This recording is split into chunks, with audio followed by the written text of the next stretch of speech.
Hello and thanks for watching Best Maths Tutors. I'm continuing to go through the Edexcel GCSE Maths Higher Tier Paper 1 from 2020, and this is question 3, and it's a question involving graphs, and what we've got to do is identify which graph is which, or which equation would give us which graph.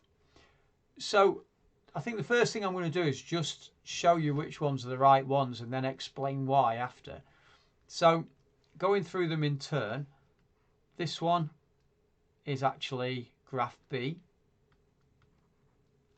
The y equals x cubed is graph C. And the y equals x squared is the graph D. And the y is 1 over x is graph A. So if all you was interested in was actually which one was which, so if you knew it and you just wanted confirmation, then you could stop here and there's the answers for each one. But I'm just going to talk a bit more now about why they are the graphs that they are. So I'm going to start looking at graph A, and the easiest way to look at these is to pick values and see what it would actually look like. So we've said here graph A is actually 1 over x, y equals 1 over x. So we can see that when we get small values for x, it actually goes rocketing up. The graph goes rocketing up there. So we want to be able to put a small value into in there for x and see if we get a large value out. So we can see that y equals 1 over, if I put in 0.1, that would actually give me 10. I could check that on the calculator. If I put in an even smaller value, if I put in y equals 0.01, that would equal 100. So we can see that the closer we get to this vertical y-axis, then the larger the value of the graph becomes. And if we went from the negative side here and got closer to this vertical axis, so if we put in x equals minus 0.1, I'd have 1 divided by minus 0.1, which actually gives me minus 10, which fits in with this, where this is rocketing down in that direction the closer we get to the vertical axis. Putting a value closer to the vertical axis, so we put in minus 0.01, would actually get minus 100. So that definitely fits in with the shape of the graph. We could also look at what happens as x gets large up this end, and we can see, let's put in x is 100. So if I put in x equals 100, what I'm expecting out, so let's say that's 100 there, is a very small value for the y. Well, y would equal 1 over 100, and actually that would equal 0.01, which is 100th. So that fits that part of it there. If we looked at minus 100, say we're there, we're expecting a very small but negative value. Well, if I put that in, I get y is 1 over minus 100, which is minus 0.01. So for this equation then, y equals 1 over x, that fits in with this graph. So that's great. That's how we know that that is that one. The next one I'm going to look at is graph B. So again, by trying a few values of x, we can see if we get the right shape there. So graph B, I've said graph B is y equals minus x cubed. So let's try x equals 10. So we're expecting quite a large negative value if we project that down. We're hoping that if we put, for the equation y equals minus x cubed, we're hoping that if we put 10 in, that we'll get a largish negative value. So let's have a look at that.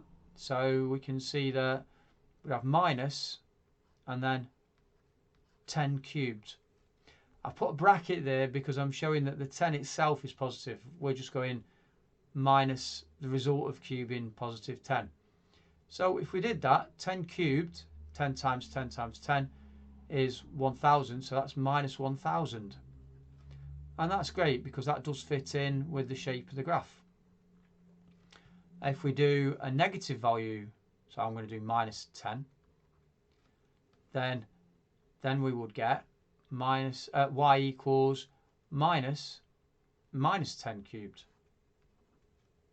Okay, now when I cube minus 10, I'm actually going minus times a minus times another minus, which actually gives me a negative overall, because we have the rule of minus times minus would give me a plus, but then I'm taking that plus and I'm actually doing another minus on it, so I'll get a minus.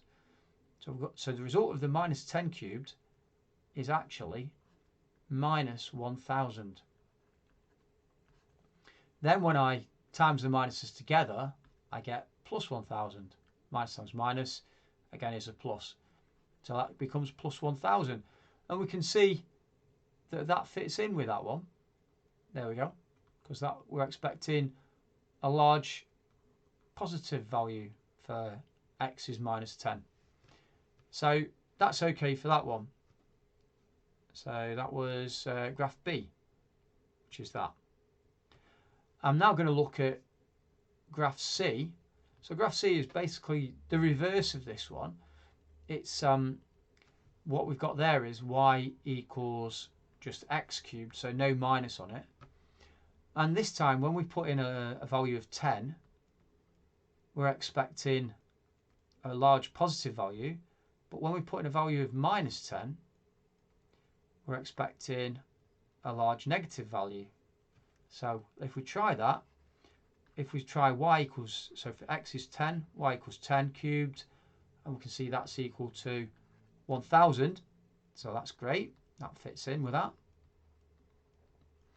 If we tried y equals negative, so if we did a negative 10 value, I should say, for cube negative 10, we actually get negative 1000, which again fits in with this shape. And it doesn't fit in with any of the other shapes of any of the graphs. So that's great as well. So we can see that one's right. So graph C is y equals x cubed, because that fitted, the values we've put in did fit that. So looking at graph D, what we said for graph D was that this one was y equals x squared. And this one is the only one for where if we put in, say we put in 10 there, we get a positive value out, this shape of graph. But also if we put in negative 10, we're still expecting a positive value out. In fact, with it being symmetrical, we're expecting the same answer. So let's try that. So for y equals x squared, if we make x equal 10, we'll get y is 10 squared, and 10 times 10 is 100. So that fits in with that. It doesn't have to, by the way, if that's 10, we could have a different scale on both axes, so that could quite easily be a 100. If we put in y equals minus 10 squared, well, the 10 times 10 in that would give us a 100. If we look at the sign, again we've got a minus times a minus when we square minus 10, and that would give us a positive. So we do end up again with a positive, which is what we're expecting. And this one is the only graph which is positive for both positive values of x on this side and negative values of x on this side. So this is the this then is the only equation which would fit this shape of graph. So that's completed the explanation, the reasons to why all these graphs are the ones that they are. And I hope that's been helpful to you.